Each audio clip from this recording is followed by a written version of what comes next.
तो मेरे पॉलिटेक्निक के साथियों, आप लोग कैसे हैं? आशा करता हूँ आप लोग स्वस्थ होंगे, मस्त होंगे और तंदुरुस्त होंगे।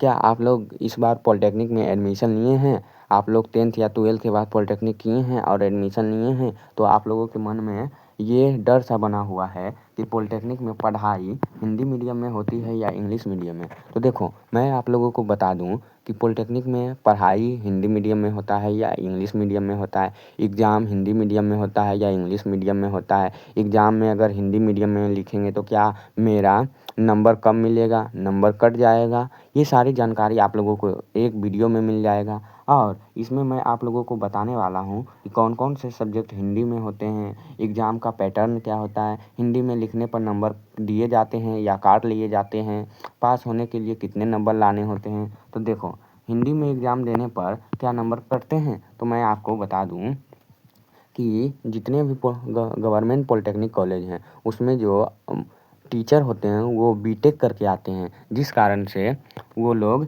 इंग्लिश मीडियम के होते हैं। इंग्लिश मीडियम के होने के कारण वो लोग जो होते हैं हिंदी मीडियम बहुत कम जानते हैं। इसीलिए वो, अगर तुम हिंदी मीडियम के छात्र हो तो आप लोगों को जो नोट्स मिलता है वो आप लोगों को हिंदी मीडियम में मिलेगा। जो इंग्लिश मीडियम के स्टूडेंट हैं उनको तो भी इंग्लिश में पढ़ाना होता है, इसीलिए जो हिंदी मीडियम के छात्र होते हैं उनको सिर्फ जो ना वो हिंदी में मिलता है और जो वहाँ पे आप लोगों को पढ़ाया जाएगा वो आप लोगों का इंग्लिश लैंग्वेज में पढ़ाया जाएगा। क्योंकि जो टीचर होते हैं ये वो बीटेक करके आते हैं, इसलिए उनको इंग्लिश ज़्यादा आता है और हिंदी समझने में उनको हल्का दिक्कत होता है, इसलिए इंग्लिश में पढ़ाई होता है। लेकिन आपका कन्फ्यूजन ये भी होगा, जो एग्ज़ाम होता है आप लोगों का एग्ज़ाम होगा वो आप लोगों का हिंदी और इंग्लिश दोनों में होता है। तो आप लोग डरिए मत, आप लोगों को जिस भाषा में बढ़िया से आंसर लिखने आता है उस भाषा में आप लोग लिख सकते हैं। लेकिन कोई कोई कॉलेज में होता है कि ज़्यादातर एग्ज़ाम भी इंग्लिश मीडियम में लिया जाता है,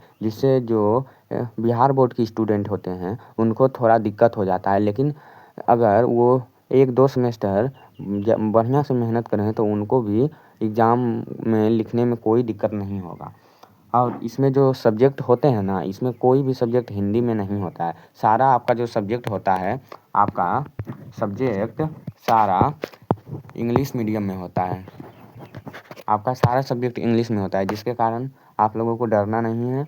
ये ज़्यादा दिक्कत बिहार बोर्ड वाले स्टूडेंट के लिए होता है, जो बिहार बोर्ड में पढ़ें और इंग्लिश पे कम ध्यान देते हैं, उनके लिए ये दिक्कत ज़्यादा आता है। अब आप लोगों को बता दूँ, एग्ज़ाम का पैटर्न आप लोगों का एमसीक्यू होता है, दीर्घ उत्तरीय होता है और लघु उत्तरीय होता है, यानी शॉर्ट क्वेश्चन आंसर और लॉन्ग क्वेश्चन आंसर और ऑब्जेक्टिव क्वेश्चन एमसीक्यू।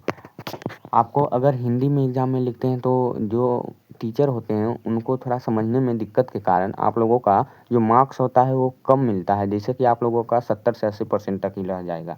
और जो पासिंग होने का मार्क्स होता है, आप लोगों का जो सब्जेक्ट होता है, एक सब्जेक्ट में आप लोगों का 70 मार्क्स होता है, तो आप लोगों का पर सब्जेक्ट आप लोगों को 40% मार्क्स लाना होता है, जिससे कि आप लोग पास हो सकते हैं और आप लोग अपना तैयारी बढ़िया से कर सकते हैं। इसीलिए अगर आप लोग को आगे की जानकारी चाहिए तो इस चैनल को सब्सक्राइब कर लीजिए। मैं इस बार खुद मैकेनिकल इंजीनियरिंग से पॉलिटेक्निक में एडमिशन लिया हूँ। आगे की जानकारी के लिए आप लोग चैनल को सब्सक्राइब कर दीजिए और एक कमेंट ज़रूर करिएगा।